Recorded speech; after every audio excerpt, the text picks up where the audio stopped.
So let's go to June the 9th, 1912. For the soul who does the divine will, or lives in the divine and lives in it, there's no death and no judgment. Put VIP on this message. Now notice the no judgment. Okay? He said this. I didn't say it. Luisa said, I was feeling a little in suffering, and I was saying to my beloved Jesus, when will you take me with you? Oh, please hurry, Jesus, let death cut this life of mine and unite me with you forever. So I want to give you a few scriptures there that will reflect this thinking. 2 Corinthians 5, 1 to 10. 2 Corinthians 5, 1 to 10. That is St. Paul asking to leave the tent of the body behind and go to heaven. And then he says, Lord, okay, I'll stay and finish the job you gave me to do.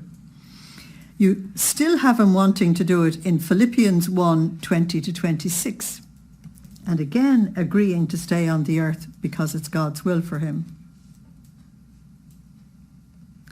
And I want to give you the book of Sirach, or Ecclesiasticus, chapter 2, which explains why you have to suffer on the earth. And therefore, chapter 2. And it explains why you have to suffer on the earth, and therefore it's very important to read it. Because sometimes people think, well, I got a poor hand of cards given to me, you know what I mean, or I'm just unlucky. You know, it's not that at all. You have a job to do on the earth, and the circumstances of your life actually give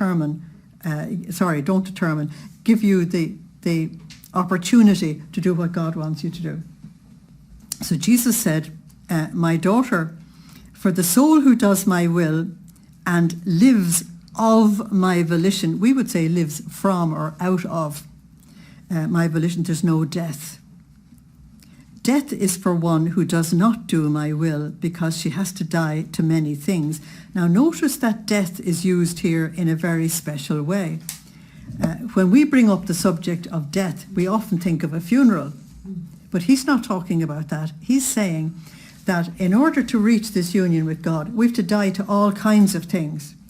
The world, the flesh, and the devil, and the self more than anything else. So if we're already living in the divine will, there's no death, because you can't get to living continuously in the divine will unless the ego has finally given in. Okay? Death is for one who does not do my will, because she has to die to many things, to herself, to her passions, and to the earth. You see what I'm saying? So they're all deaths. And in order to do that, to let these deaths happen, then you have the resurrection to the new life, and the resurrection to love, and the resurrection to living in the divine will. And that's why living in the divine will is called the life of the resurrection.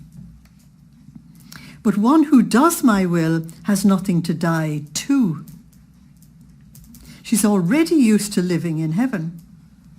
Living in heaven is living in love and living in union with God's will, divine will and love. For her, it's nothing other than laying down her remains. That means what's left over. Like one who would lay down the clothes of a poor one to wear the garments of a queen in order to leave exile and take possession of the fatherland. Now, the fatherland is what we call heaven. The soul who does my will is not subject to death, and she receives no judgment. Okay? Her living is eternal. That which death was supposed to do, love has done in advance, and my will has reordered her completely in me in such a way that I have nothing for which to judge her, and therefore remain in my will, and when you least expect it, you'll find yourself in heaven. Okay. Now, there's an enormous amount has just been said to you, and the Lord is going to go over it again and again and again and again in the higher volumes to explain it more and more. But let's do a little bit.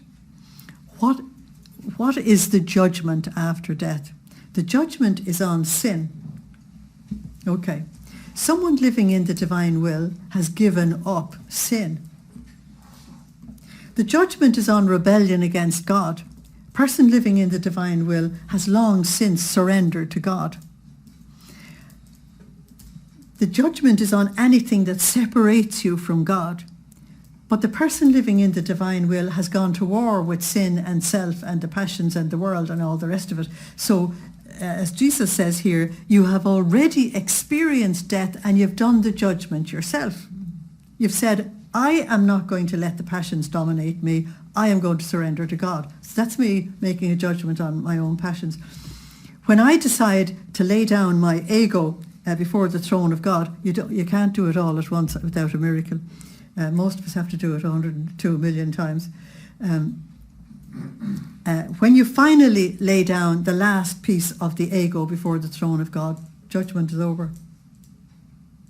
Because you're now living as God intended you to live. That is, in union with his will and in love. And therefore you will carry out the mission that he's given to you. Is that all right? That's what he means by love has done it. You've done it because you love him. And because love has done it, he has reordered us. Now, he tells us in these writings very clearly that sin is the only disorder. Sickness isn't. Sickness is a result of sin. It's the effects. Okay. Sin is the only disorder. So supposing I've had a terrible accident and I've lost an arm and a leg and I die without the arm and the leg, that's not disorder to him. There's no bother to him giving you back an arm and a leg if you needed it. So that's not disorder. Disorder is sin only. That's what disintegrates your soul. Okay. So the soul is reordered completely in me in such a way that I have nothing to do with which to judge her. I think it's absolutely fantastic. Okay.